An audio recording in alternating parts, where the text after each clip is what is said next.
I was once a man of stature, a servant of the highest order within the Church of Gulgahna.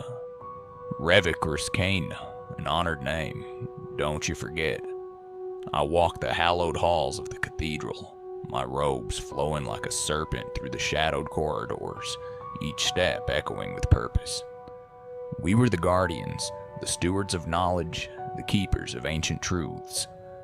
They called us the blessed, the chosen few entrusted with divine secrets.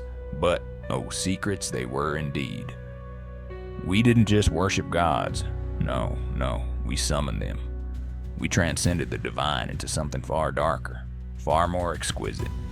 Exquisite, yes, like the taste of blood on the lips of a lover. The girl. Oh, the girl. You see, she was chosen for the ritual. A virgin, her soul pure, untouched by the filth of this world. She was the sacrifice, the one we would offer to the abyss, to speak with the great beings that lay beyond our comprehension. Aka was tasked with her preparation, entrusted by Father Tenebris himself. I saw the look in her eyes when they brought her to me, so full of terror, of confusion. Oh, how I loved it, and I whispered to her the words that would forever bind us. "You're not afraid, are you?" I said. I knew she wasn't. I could see it in her eyes. There was something about her, something that whispered back from the depths of the dark. A promise. The altar was carved of black stone, slick with the residue of countless previous rituals. The air was thick, pulsing with ancient energies. The priests stood in their robes, chanting in tongues that had long been lost to mankind. I stood beside her, my hands trembling ever so slightly, and I gazed into her eyes.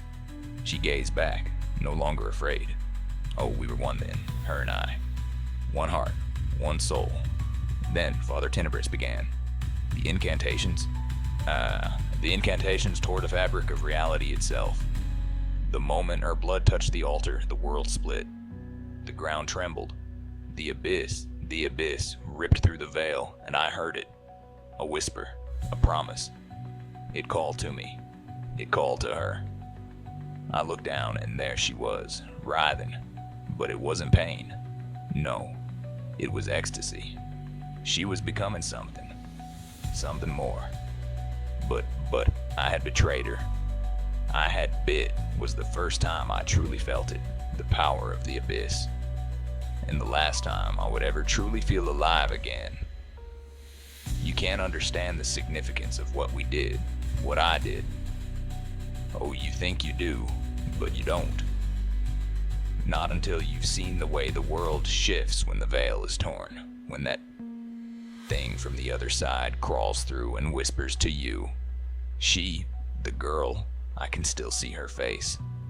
The way her lips quivered just before the ritual began, eyes wide with fear and disbelief. It should have been different. I wanted it to be different, but something in the air that night, something in her, in me, in the energy around us, shifted. The very fabric of reality seemed to fold, to twist around us as if it too was watching, waiting for the moment we would cross over into something other. Father Tenebris stood in his place, a towering figure draped in dark robes, his presence overshadowing the altar like a shadow over the sun. He was more than a man, you know. I could feel it then. That thing inside him, something that had been cultivated through years of forbidden rites, an essence that had bound him to the abyss itself. We all knew why he had crossed a line no man should. But he was our leader, our guide, the one who held the keys to the gates of the unknown. But the girl, she was a wild card. We were supposed to use her. We were supposed to sacrifice her, as we had done so many times before. And yet, as the ritual began, as the first drops of blood spilled onto the cold stone, something shifted. Her breath, ragged and desperate, suddenly stilled, and her eyes locked onto mine. It wasn't fear anymore. It was something far more dangerous. Knowing. Recognition. She knew something deep within her, and it terrified me. I had read the scriptures. I had memorized the old texts, the words that we spoke to bind the forces we sought to control. But there was no mention of this, no mention of the change that came over her in that moment. The whispers began, soft at first, like the rustle of dry leaves in the wind. But they weren't coming from Tenebris. They were coming from inside her. I swear to you, her mouth didn't even move when the words began. "We call to you," it said in a voice that was hers, but not hers. "We call to you from the depths of time and beyond." My heart thundered in my chest. Something was wrong. I had made a grave mistake. The ritual was supposed to be clean, precise.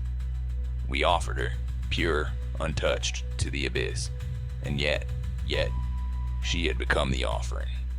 The vessel, the conduit. Not for the abyss, but for something far worse. Father Tenebris betrayed us all.